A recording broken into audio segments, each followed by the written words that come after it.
Hello everyone, स्वागत करती हूँ आप सभी का एंडो पाठशाला पर। आज की इस क्लास में हम लोग डिस्कस करने वाले हैं क्रॉप्स के बारे में डिटेल से। स्टैटिक जीके का ये बहुत ही इंपॉर्टेंट टॉपिक है और क्रॉप्स के बारे में डिस्कस करेंगे कौन कौन सी फूड क्रॉप्स हैं, कौन कौन सी कैश क्रॉप्स हैं। तो इन सभी के बारे में जानने के लिए बने रहिए क्लास में लास्ट तक। आइए अपनी क्लास को स्टार्ट करते हैं हम लोग। First of all we will discuss the classification of food crops. There are mainly 3 types of food crops. Number first kharif, number second rabi and number third zaid. 3 type की मेन क्रॉप्स हैं। फूड क्रॉप्स की अगर हम लोग बात करते हैं तो यहाँ पर 3 टाइप की क्रॉप्स देखने को मिलती हैं। कौन कौन सी? खरीफ की फसलें, रबी की और जायद की। Kharif crops are monsoon crop. High water requirement होता है, इनमें पानी की बहुत ज़्यादा ज़रूरत होती है। जुलाई से अक्टूबर मंथ में बोई जाती हैं। इसी के साथ साथ राइस है, मेज़ है, जोअर है, बाजरा है, सोयाबीन, कॉटन, ग्राउंडनट और jute, urad dal, moong dal and तुअर दाल, ये सभी जो है खरीफ क्रॉप्स के अंतर्गत आती है। आपसे एग्जाम में क्वेश्चन पूछा जाता है कि इनमें से कौन सी खरीफ टाइप की क्रॉप है, कौन सी रबी है, कौन सी जायद है। तो इनके नाम बेसिकली ध्यान में रखिएगा, या अगर आपको याद है कि कौन से महीने में ये बोई जाती है, किस महीने में काटी जाती है, तो ये सभी चीज़ें आपको ध्यान में रखनी ज़रूरी है। अब बात कर लेते हैं हम लोग रबी क्रॉप्स की। These are mainly winter crops, October to February. And इसमें कौन कौन सी क्रॉप्स आएंगी? Wheat, barley, gram, peas and mustard. Okay, then zaid crops की अगर हम लोग बात करें लास्ट में, तो ये समर क्रॉप्स है बेसिकली। मार्च टू जून इनका टाइमिंग होता है और इसमें वाटरमेलन है, मस्क मेलन है, कुकुम्बर है, वेजिटेबल्स हैं एंड अदर फॉडर क्रॉप्स शामिल है। नाउ अब हम लोग इन सभी क्रॉप्स को डिटेल में स्टडी करेंगे। First of all we will talk about rabi crops sown in winter between October and November and harvested in summer between March and April. Major rabi crops are wheat, mustard, potato, gram, pea, lentil and barley. ठीक है, तो यहाँ पर देखिए जो winter में बोई जाती है मेनली अक्टूबर और नवंबर के मंथ में। इसी के साथ साथ जो इनके कटने का सीजन होता है वो समर में होता है, मार्च से अप्रैल में। तो रबी क्रॉप्स में जैसे कि मेन है गेहूं है, मस्टर्ड है, सरसों, potato, gram, pea, lentil and barley, ये मेन रबी क्रॉप्स हैं आपकी। वीट की अगर हम लोग बात करें तो वीट के लिए temperature between 10 to 15 degree centigrade sowing time का एंड 21 to 26 डिग्री सेंटीग्रेड रहता है राइपिंग के टाइम का एंड हार्वेस्टिंग के टाइम का, with bright sunlight.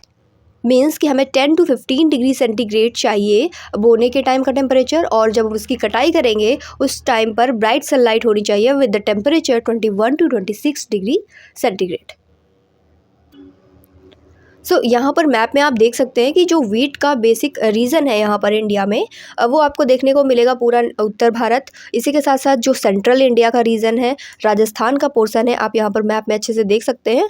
Total middle India and south India का थोड़ा सा पार्ट यहाँ पर है, महाराष्ट्र वाला रीजन। इसी के साथ साथ राजस्थान, पंजाब, हरियाणा, उत्तर प्रदेश, हिमाचल प्रदेश, गुजरात, बिहार, ये सभी रीजन जो है वो वीट प्रोडक्शन में आगे हैं। ठीक है, रेनफॉल कितनी ज़रूरत होती है? Around 75 to 100 centimetre. Let us discuss about soil type of wheat. Well drained, fertile loamy and clayey loamy, Ganga Sutlej plains and black soil region of the Deccan. हमें यहाँ पर उपजाऊ मिट्टी की ज़रूरत होती है, जो कि गंगा सतलुज प्लेन में हमें भी देखने को मिलती है, और साथ ही साथ जो काली मिट्टी है कहाँ की? दक्कन की। दक्कन वाला पोर्शन कौन सा है? अगर हम लोग मैप में देखें तो ये वाला हमारा दक्कन का पूरा रीजन होता है।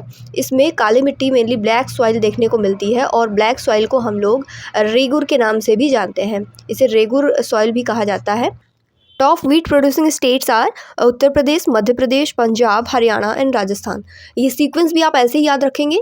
टॉप वीट प्रोड्यूसिंग स्टेट कौन कौन से हैं? नंबर फर्स्ट पे प्लेस है उत्तर प्रदेश का, सेकंड पे आता है मध्य प्रदेश, इसके बाद में पंजाब, हरियाणा, इसके बाद में है Rajasthan. India is the second largest producer after China. Wheat production के मामले में चाइना फर्स्ट पे है और हमारा प्यारा भारत सेकेंड नंबर पे आता है। Success of Green Revolution contributed to the growth of Rabi crops, especially wheat. जो ग्रीन रिवॉल्यूशन हुई थी उसकी वजह से रबी क्रॉप्स में बहुत ही ज़्यादा बढ़ोतरी देखने को मिली है, बहुत ही ज़्यादा ग्रोथ देखने को मिली है। स्पेशली वीट के लिए बहुत ही ज़्यादा ग्रोथ देखने को मिली है। Macro management mode of agriculture, national food security mission and Rashtriya Krishi Vikas Yojana are few government initiatives to support wheat cultivation. गेहूं की जो उपज है उसको बढ़ाने के लिए कुछ योजनाएं हैं सरकार की। कौन कौन सी? जैसे macro management mode of agriculture है, नेशनल फूड सिक्योरिटी मिशन है, इसी के साथ साथ राष्ट्रीय कृषि विकास योजना है। ये सभी योजनाएं जो हैं ये गवर्नमेंट के इनिशिएटिव हैं, किसके लिए? वीट कल्टीवेशन को सपोर्ट करने के लिए। अब हम लोग बात करेंगे ग्राम की, यानी कि चना। लीडिंग स्टेट कौन कौन से हैं? महाराष्ट्र सबसे नंबर 1 पे, सेकंड पे आता है मध्य प्रदेश एंड देन इसके बाद में राजस्थान। वर्ल्ड में इंडिया नंबर 1 पे है। ग्राम एक ऐसी पल्स है जो कि मेजर ग्रोथ जिसमें कि देखी गई है। आप इस फिगर में देख सकते हैं, मिलियन टन्स में ये डेटा दिखाया गया है यहाँ पर। Gram is the only pulse to have seen major growth since, figure in million tons. Million tons में यहाँ पर आपको फिगर दिया गया है। So now we will discuss about mustard. Temperature की ज़रूरत होती है यहाँ पर 10 degree centigrade to 25 degree centigrade. Annual rainfall 625 to 1000 millimetre. Leading state Rajasthan first पे, मध्य प्रदेश सेकंड पे। एक चीज़ ध्यान में रखिएगा यहाँ पर, मस्टर्ड के लिए हमें बहुत ज़्यादा टेम्परेचर की ज़रूरत भी नहीं होती है, बहुत ज़्यादा बारिश की ज़रूरत नहीं होती है। और कनाडा हम लोग जानते हैं कहाँ पे पड़ता है, थोड़ा ठंडे रीजन में है, बहुत ज़्यादा टेम्परेचर नहीं होता है वहाँ पर, साथ के साथ बहुत ज़्यादा बारिश भी नहीं होती है। अपने यहाँ एग्जांपल ले लीजिए राजस्थान का, थोड़ा सा रेगिस्तान वाला इलाका है और यहाँ पर हमें बहुत ज़्यादा बारिश भी देखने को नहीं मिलती है। नॉर्मल टेम्परेचर पे मस्टर्ड की खेती की जा सकती है। वर्ल्ड पे कनाडा को याद रखेंगे और अपने इंडिया में बात की जाए तो राजस्थान। पल्स की अगर हम लोग बात करते हैं तो टेम्परेचर चाहिए होता है 22-27 डिग्री सेंटीग्रेड। इसी के साथ साथ rainfall around 25 to 60 centimetre. Soil type sandy loamy soil यहाँ पर चल जाती है पल्सेस के लिए। Top pulses producing states are Madhya Pradesh, Rajasthan, Maharashtra, Uttar Pradesh and Karnataka. Soybean की अगर हम लोग बात करते हैं तो टेम्परेचर चाहिए हमें 20 to 30 degree centigrade. Type of soil fertile होनी चाहिए, वेल ड्रेन्ड लोम सॉइल होनी चाहिए। और लीडिंग स्टेट यहाँ के हम मध्य प्रदेश एंड देन उसके बाद में महाराष्ट्र। वर्ल्ड में ब्राज़ील सोयाबीन प्रोडक्शन में आगे है। Now we will discuss about rice. So first of all we will see the data in map. हम लोग यहाँ पर देख सकते हैं कि फर्स्ट नंबर पर वेस्ट बंगाल है, जो कि डार्क कलर से दिखाया गया है। जैसे जैसे हमारे जो लोकेशंस हैं वो लाइट होती जाएंगी, वैसे वैसे राइस का प्रोडक्शन कम होता जाएगा, यानी सबसे डार्क वाले रीजन में सबसे ज़्यादा राइस होता है। तो आप यहाँ पर देख सकते हैं ये जो डेटा लिखा गया है राइस प्रोडक्शन स्टेट का, यहाँ पर इधर स्टेट दिखाया गया है और इधर प्रोडक्शन मिलियन टन्स में। तो वेस्ट बंगाल में सबसे ज़्यादा है 15.3, इसके बाद उत्तर प्रदेश में है, उसके बाद पंजाब में, देन ओडिशा, बिहार। तो इस तरीके से आप इन रीजन्स को मैप में भी देखिए। सबसे फर्स्ट नंबर पे है वेस्ट बंगाल, सेकंड पे आपका उत्तर प्रदेश, थर्ड पे पंजाब, फोर्थ पे ओडिशा, देन बिहार, छत्तीसगढ़ और आंध्र प्रदेश, तेलंगाना। इस तरीके से राइस का डिस्ट्रीब्यूशन पूरे ऑल ओवर इंडिया में हम लोग देख सकते हैं। So according to economic survey 2021-2022, rice occupies largest cropping area. हमारे इंडिया का जो लार्जेस्ट क्रॉपिंग एरिया है वो कवर करता है राइस। कितना? लगभग 45.1 million hectares. Deltaic region of Krishna and Godavari is known as rice bowl of India. जो गोदावरी और कृष्णा का डेल्टाइक रीजन है, अब हम लोग बात करते हैं कि गोदावरी और कृष्णा का डेल्टाइक रीजन कौन सा है। So in the map of India here we can see that Godavari नदी इस तरीके से निकल के यहाँ पे आती है, नीचे से कृष्णा। तो ये जो है यहाँ पर डेल्टा रीजन बनाती हैं। इस रीजन को क्या कहते हैं हम लोग? Rice bowl of India. Temperature we need between 22 to 32 degree centigrade with high humidity. Rainfall around 150 to 300 centimetre and soil type deep clay and loamy soil. Top rice producing state, जैसा कि हम लोगों ने मैप पे भी देख लिया था, वेस्ट बंगाल नंबर फर्स्ट पे, देन उत्तर प्रदेश, पंजाब, आंध्र प्रदेश एंड बिहार।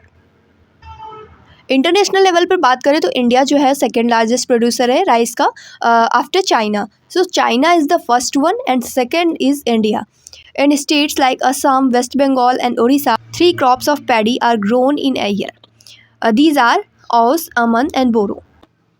हमारे जो स्टेट्स हैं असम, वेस्ट बंगाल और उड़ीसा, इनमें पैडी की यानी धान की 3 तरीके की फसलें एक साल में उगाई जाती हैं। कौन कौन सी हैं ये? Aus, aman and boro. So if we talk about millets, then the temperature needed between 27 to 32 degree centigrade. Rainfall around 50 to 100 centimeter and soil type alluvial और loamy soil. देखिए जो टेम्परेचर होता है मिलेट्स के लिए वो 27 से 32 डिग्री सेंटीग्रेड होता है और जो रेनफॉल की ज़रूरत होती है हमें वो 50 टू 100 सेंटीमीटर रेनफॉल की ज़रूरत पड़ती है। सॉइल जो है वो एलुवियल यानी कि दोमट टाइप की मिट्टी होगी, यहाँ जलोढ़ जिसे हम लोग कहते हैं। ये जो ज्वार है ना ये एक तरीके की रेन फेड क्रॉप है, यानी कि बहुत कम नमी वाले क्षेत्रों में या फिर जहाँ पे बारिश होती नहीं है वहाँ पे उगाए जाते हैं। ऑलमोस्ट नो इरिगेशन वाले एरियाज़ में उगाई जाने वाली ये फसल है ज्वार। और लीडिंग स्टेट्स की अगर हम लोग बात करें तो महाराष्ट्र, कर्नाटका, मध्य प्रदेश, तमिलनाडु, देन आंध्र प्रदेश का नंबर यहाँ पे आता है। Jowar is the third most important food crop with respect to area and production. Area और प्रोडक्शन के मामले में अगर देखा जाए तो ज्वार जो है वो थर्ड मोस्ट इंपॉर्टेंट पे आता है। फर्स्ट 2 कौन से थे, एक तो वीट हो गया, दूसरा राइस हो गया और थर्ड पे ज्वार आता है। तो आप इसकी लोकेशन भी देख सकते हैं मैप में।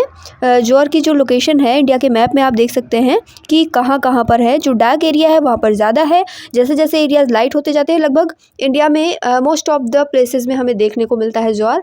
इस एरिया में सबसे ज़्यादा है। उसके बाद आप देख सकते हैं ये आंध्र प्रदेश और कर्नाटका वाले रीजन में, देन गुजरात है, पंजाब में भी होता है और इधर भी हमें देखने को मिलता है, तमिलनाडु वाले एरियाज़ में भी देखने को मिलता है। सो हम लोग ज्वार की बात कर चुके हैं, अब हम लोग डिस्कस करेंगे बाजरा को। Sandy soil and shallow black soil. Leading states में राजस्थान, उत्तर प्रदेश, गुजरात, मध्य प्रदेश एंड हरियाणा। बाजरा के लिए हमें सैंडी यानी कि जो रेतीली मिट्टी होती है उसकी ज़रूरत है। इसी के साथ साथ सैलो ब्लैक सॉइल की ज़रूरत पड़ती है। ब्लैक सॉइल जिसे हम लोग रेगुर भी कहते हैं, और ब्लैक सॉइल में कॉटन बहुत अच्छा होता है, तो बाजरा के लिए भी ये इंपॉर्टेंट है। देन रागी की बात करें अगर हम लोग, red, black, sandy, loamy and shallow black soils की यहाँ पर ज़रूरत रहती है। Producing states Rajasthan, Karnataka, Maharashtra, Madhya Pradesh and Uttar Pradesh. These are also known as coarse grains which have high nutritional value। इन्हें हम लोग coarse grains भी कहते हैं जिनमें बहुत सारा न्यूट्रिशन होता है, बहुत हाई अमाउंट में न्यूट्रिशन पाया जाता है। Ragi is very rich in iron, calcium, other micronutrients and रफिक। रागी में आयरन पाया जाता है, कैल्शियम भी है और बहुत सारे माइक्रोन्यूट्रिएंट्स यहाँ पे पाए जाते हैं। National agricultural insurance scheme initiative for nutritional security through incentive millets promotion are example of government's effort to support millet production. Millets के प्रोडक्शन को बढ़ावा देने के लिए जो सरकार की कुछ स्कीम्स हैं, कुछ प्रोग्राम्स हैं, जैसे कि एग्रीकल्चरल इंश्योरेंस स्कीम है और जो न्यूट्रिशनल सिक्योरिटी के लिए इनिशिएटिव है मिलेट्स के लिए, मिलेट्स के प्रमोशन के लिए। तो इन एफर्ट्स को गवर्नमेंट ने चलाया ताकि हम इसके प्रोडक्शन को बढ़ावा दे सकें। देन इसके बाद में हम लोग बात करते हैं मेज़ की। मेज़ यानी कि मक्का। इसके लिए टेम्परेचर की ज़रूरत होती है between 21 to 27 degree centigrade. Rainfall, high rainfall की ज़रूरत होती है। Soil type old alluvial soil. Leading state Karnataka है, मध्य प्रदेश है एंड महाराष्ट्र है। सो मेज़ भी इन स्टेट्स के उन एरियाज़ में पाए जाएंगे जहाँ पे हाई रेनफॉल होता है। सो फूड क्रॉप्स को हम लोगों ने डिटेल में डिस्कस किया। सभी लीडिंग स्टेट्स कौन कौन से हैं, कौन सी सॉइल की ज़रूरत पड़ती है, कितना टेम्परेचर चाहिए और कितनी रेनफॉल की ज़रूरत यहाँ पर होगी, सारा कुछ हम लोगों ने अच्छे से डिस्कस किया है। आई होप आपको समझ में भी आया होगा। अब हम लोग बात करेंगे कैश क्रॉप्स की, यानी कि नगदी फसलें। इनको नगदी फसलें कहा जाता है। इसमें सबसे पहले बात करेंगे हम लोग शुगर केन की, और शुगर केन के प्रोडक्शन के लिए जो हमें टेम्परेचर चाहिए वो है between 21 to 27 degree centigrade with hot and humid climate. यहाँ पर गर्म जलवायु की ज़रूरत होती है, नम जलवायु की ज़रूरत होती है। तो शुगर केन के लिए रेनफॉल की जो ज़रूरत है वो है 75 to 100 centimetre rainfall. Soil type deep rich loamy soil चाहिए हमें। India is the largest producer of sugarcane in the world, surpassing Brazil during 2021-2022। 2021-22 के पहले जो है ब्राज़ील हुआ करता था, बट अब इंडिया जो है वो लार्जेस्ट प्रोड्यूसर है शुगर केन का पूरे वर्ल्ड में। India has consistently been the second largest exporter of sugarcane following Brazil. Brazil के बाद कंसिस्टेंटली इंडिया जो है वो सेकेंड लार्जेस्ट एक्सपोर्टर है शुगर का, लगातार दूसरे नंबर पे बना हुआ है इंडिया। एंड प्रोड्यूसिंग स्टेट्स की अगर हम लोग बात करते हैं तो उत्तर प्रदेश, महाराष्ट्र, कर्नाटक, तमिलनाडु और बिहार यहाँ के प्रोड्यूसिंग स्टेट हैं। सो लीडिंग स्टेट्स को हम लोग मैप में भी देख सकते हैं। उत्तर प्रदेश है, महाराष्ट्र है, कर्नाटका है, नीचे तमिलनाडु भी है, आंध्र प्रदेश, बिहार, ये सभी स्टेट्स शुगर केन प्रोडक्शन में आगे हैं। ठीक है, now we will talk about coffee, जिसे हम लोग हिंदी में कहवा कहते हैं। Coffee it requires a hot and humid climate for its growth. So coffee की ग्रोथ के लिए ज़रूरत होती है गर्म और नम जलवायु की। ठीक है, टेम्परेचर होना चाहिए between 15 degree centigrade to 28 degree centigrade. Rainfall की ज़रूरत यहाँ पर होती है 150 to 250 centimetre. If we talk about soil needed, well drained loamy soil containing a good ideal of humus and minerals like iron and calcium are ideal for coffee cultivation. Means कि हमें coffee की cultivation के लिए loamy soil की ज़रूरत होगी जिसमें humus पाया जाएगा अच्छी मात्रा में। इसी के साथ साथ कुछ मिनरल्स भी होने चाहिए लाइक आयरन एंड कैल्शियम। ये सभी आइडियल है कॉफ़ी के कल्टीवेशन के लिए।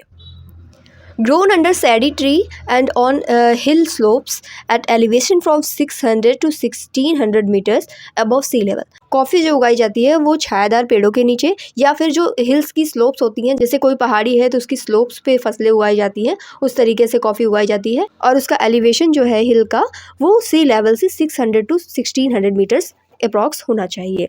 प्रोडक्शन स्टैटिस्टिक की बात करें so coffee arabica 49% of the area cover करता है, coffee robusta 51% of the area.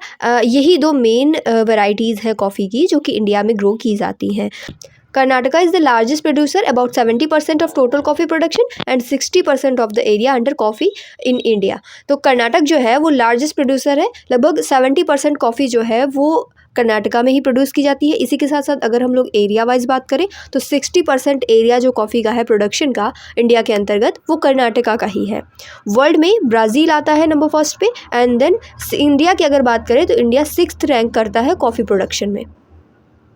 The next, jute. Temperature range between 25 to 35 degree centigrade. Rainfall range around 150 to 250 centimeter. Soil type alluvial soil. Producing state West Bengal, Bihar, Orissa, Assam, Andhra Pradesh. तो यहाँ पर जो तापमान की ज़रूरत है 25 to 35 डिग्री सेंटीग्रेड। रेनफॉल की ज़रूरत है 150 to 250 सेंटीमीटर अराउंड, और मिट्टी की ज़रूरत है जलोढ़ मिट्टी की। इसी के साथ साथ प्रोड्यूसिंग स्टेट है यहाँ पर वेस्ट बंगाल, बिहार है, उड़ीसा है, असम है। मैप पे भी आप देख सकते हैं। वर्ल्ड में इंडिया जूट प्रोडक्शन में नंबर 1 पे है। Jute is also known as golden fibre mainly because of its colour. इसके कलर की वजह से हम लोग जूट को क्या कहते हैं, गोल्डन फाइबर कहते हैं। ये बात ध्यान में रखिएगा, गोल्डन फाइबर ये वर्ड यूज़ होता है किसके लिए, जूट के लिए। ओके, तो जूट में इंडिया फर्स्ट नंबर पे है, ये भी बात ध्यान में रखिएगा पूरे वर्ल्ड में। और इसी के साथ साथ temperature range, rainfall range, soil type, soil की ज़रूरत होती है एलुवियल सॉइल की। प्रोड्यूसिंग स्टेट में अगर बात करें तो वेस्ट बंगाल नंबर 1 पे है, उसके बाद में बिहार आता है, उड़ीसा है, असम है, आंध्र प्रदेश है। तो हम लोग अगर मैप में इनको देखें, मैप पे भी आप इन्हें देख सकते हैं। वेस्ट बंगाल है, बिहार है, असम है, मेघालय, उड़ीसा, झारखंड, छत्तीसगढ़, यहाँ इस एरिया में जो है जूट प्रोडक्शन किया जाता है। हम लोग कॉटन की अगर बात करें तो temperature between 21 to 30 degree centigrade, rainfall around 50 to 100 centimetre. Soil type well trained black cotton soil. अभी आपको बताया था कि जो कॉटन होता है वो ब्लैक सॉइल में होता है, जिसे हम लोग रेगुर सॉइल भी कहते हैं। और मेनली जो सॉइल है दक्कन प्लेट्यू की, वहाँ की सॉइल ब्लैक सॉइल है, उसे ही हम लोग रेगुर सॉइल भी कहते हैं। तो वहाँ पे कॉटन बहुत ज़्यादा मात्रा में उगाया जाता है। इसकी प्रोडक्ट्स क्या क्या हैं, फाइबर है, ऑयल है and animal feed. Top cotton producing states India के कौन कौन से हैं, गुजरात है, फिर Maharashtra, Telangana, Andhra Pradesh and Rajasthan. Top 5 cotton producing countries कौन कौन से हैं, इंडिया है, चाइना फर्स्ट पे आता है, इंडिया सेकंड पे है, देन यूएस है, ब्राज़ील है एंड पाकिस्तान है। Kharif crop which requires 6 to 8 month to mature. ये एक तरीके की खरीफ क्रॉप है और इसको मैच्योर होने के लिए 6 to 8 मंथ्स का समय लग जाता है। आप इस मैप में टॉप कॉटन प्रोड्यूसिंग स्टेट्स को भी देख सकते हैं। सबसे फर्स्ट पे आप गुजरात देखते हैं। यहाँ पर ये जो पूरा एरिया आप देख पा रहे हैं ये दक्कन प्लेट्यू का एरिया है। यहाँ पर मेजरली ब्लैक सॉइल है। इस ब्लैक सॉइल में ही कॉटन ज़्यादा मात्रा में पाया जाता है। बाकी अदर स्टेट्स भी हैं, राजस्थान है, हरियाणा है, पंजाब में भी कुछ मात्रा में है, उड़ीसा में भी है, आंध्र प्रदेश में भी आपको देखने को मिल जाता है। आज की क्लास हमारी यहीं पर एंड होती है। वीडियो अच्छी लगी हो तो वीडियो को लाइक कर दीजिएगा, चैनल को सब्सक्राइब करना ना भूलिए और बेल आइकन को जरूर से ज़रूर प्रेस कर लीजिएगा। इस वीडियो की PDF अगर आप चाहते हैं तो हमारे कॉन्टैक्ट नंबर पर कॉन्टैक्ट कर सकते हैं, यहाँ पे आपको PDF प्रोवाइड कर दी जाएगी। अपने दोस्तों के साथ भी इसे शेयर करिए और क्लास कैसी लगी कॉमेंट करके ज़रूर बताइएगा। Thank you.